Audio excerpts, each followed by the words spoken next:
সম্মানিত দর্শক, দেখেন বয়সের বারে আজকে উনি কত কষ্ট করে ক্ষেত রোপণ করতেছেন। বয়সের শরীরটা চলে না, তবু কাজ করতে হয়। এরই নাম জীবন। হায় রে জীবন, কত কষ্ট করে কৃষক যে কাজ করে তা আপনাদের বলে বোঝাতে পারবো না। দেখেন,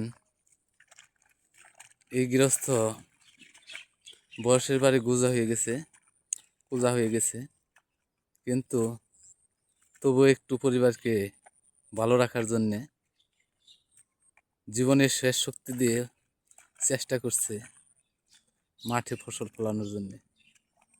হায় রে জীবন, কি কঠিন। বাস্তব বাস্তব এরকমই হয়। 2টা করে হালির মোটা নিয়ে উনি এক ক্ষেত থেকে আরেক ক্ষেতে পার করছে। একে বলে কৃষক, একেই বলে পুরুষ। পুরুষ মানুষ কত কষ্ট করে জীবনটা তার গুছিয়ে নেয়, কিন্তু তার চাওয়া পাওয়ার তেমন কিছু থাকে না।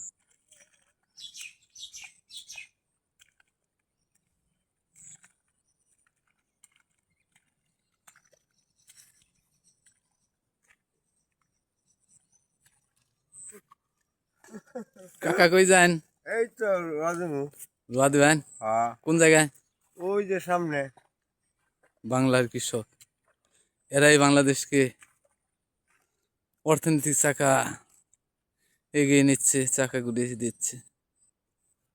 কত কষ্ট করে জীবনের শেষ সময় এসে দাঁড়িয়েছে, হ্যাঁ, তবু পরিশ্রম করছে পরিবারকে একটু ভালো রাখার জন্যে, পরিবারকে একটু সুখ দেওয়ার জন্যে। মানুষের জীবন এরকমই হয়। যারা শহরে বসে থাকেন এসি রুমে, তাদের একরকম জীবন, আর যারা খেতে খামারে কাজ করে তাদের একরকম জীবন। কৃষককে সম্মান করুন, কৃষককে ভালোবাসুন, কৃষকের পণ্য ন্যায্য দামে ক্রয় করুন। কৃষক পায়ের ঘাম, মাটির ঘাম, মাথার ঘাম পায়ে ফেলে তার জীবনের শেষ সম্বল দিয়ে ফসল উৎপাদন করে, কিন্তু সেই ফসলের ন্যায্য দাম পায় না, সঠিকভাবে তার পরিশ্রমের মূল্য পায় না। কাকা, কি অবস্থা আপনার? বাড়ির কি অবস্থা? বাড়ির অবস্থা তো বেশি ভালো না গো। ভালো হইলে তো না আমরা আপনাকে দেশ আইসি কাম করবার। আহ, কি চুক্তি কাজ করেন? হ্যাঁ, চুক্তি চুক্তি কাজ করে। চুক্তি কাজ করলে কি গো, আমাকে তো বেতন কম। বেতন কম না? হ্যাঁ, যে বেতন এই বেতনে তো আমার সংসার চলে না। এখন কোন জায়গায় যাবেন? ওই যে সামনে এই যে যেমন আমরা এই যে ফুটায় কাজ করবো, রাজমু গিয়া। সংসার চলে না মানে? আমরা বেতন তো কম, আমরা তো মজুরি কম। ও, সারাদিনে যে মজুরি পান তাতে তাতে আমাদের সংসার তো চলে না। সংসার চলে না না? হ্যাঁ, কি করুন যাব, কি কিছু করার করণ নেই। যাবো। কৃষকের তো আপনি মনে করুন নিলে ধান বেচতে গেলে সস্তা। হুম। ধানের দাম কম, সার বিষের দাম বেশি। হাই এই রে। কারণে তো কৃষক লেঙ্গা। হ্যাঁ। আর কি করা যাইব। এইবার একবার একবার দিন কাটাই, করণ যাবো কি। হ্যাঁ, আচ্ছা তাহলে মাঠে যান। আচ্ছা, আলহামদুলিল্লাহ। এই যে কৃষক বই নিচ্ছে কাঁধে,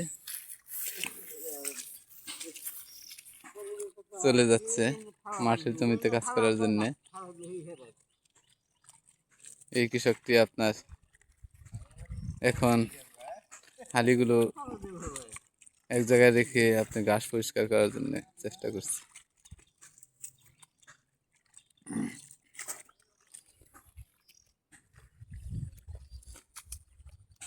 ওনারা আপনার খাওয়া দাওয়া করছে মাঠের মধ্যে খাওয়া দাওয়া করতেছে। ওনাদেরকে আপনাদেরকে দেখালাম না, পরে দেখি যদি ভালোভাবে দেখাইতে পারি তাহলে দেখাবো। এরই নাম জীবন, এরই বাংলাদেশের মানুষের অবস্থান, কৃষকের অবস্থা, কি কঠিন বাস্তবতা। আপনারা সুস্থ থাকেন, ভালো থাকেন এই কামনায়। খুদা হাফেজ।